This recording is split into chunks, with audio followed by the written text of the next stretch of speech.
membres du cabinet du ministère des Arts, de la Culture et du Tourisme.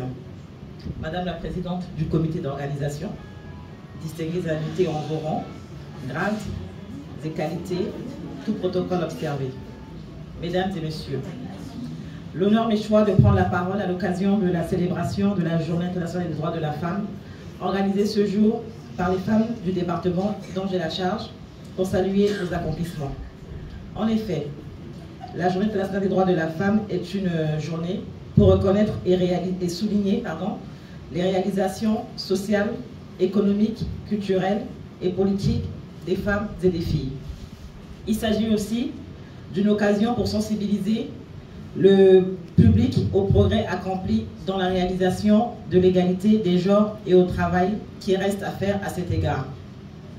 Je mesure les énormes obstacles auxquels les femmes font face, qu'il s'agisse des injustices structurelles, de leur marginalisation, des violences, des crises dont elles sont les premières victimes, ou encore du fait qu'elles sont privées de leur autonomie personnelle et de leurs droits.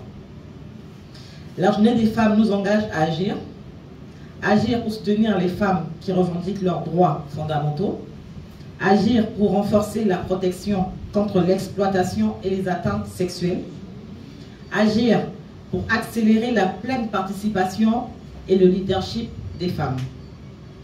C'est ainsi que le thème de cette année met en avant le rôle crucial de l'innovation dans l'avancement de l'égalité des genres.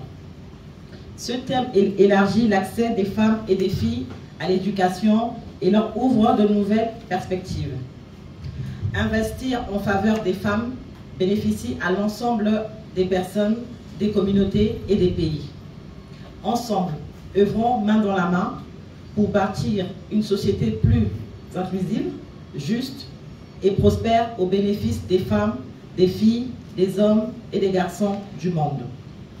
Distingués invités, Mesdames et Messieurs, c'est ici l'occasion de féliciter le gouvernement que dirige M. Félix Moloa, Premier ministre chef du gouvernement, sous la très haute impulsion de son Excellence, le professeur Faustin Archange Touadéra, président de la République, chef de l'État, qui n'aménage aucun effort en poussant les femmes et les filles à réaliser des progrès considérables en renversant des barrières, en détruisant les stéréotypes et en montrant la voie du progrès vers un monde plus juste et plus égalitaire.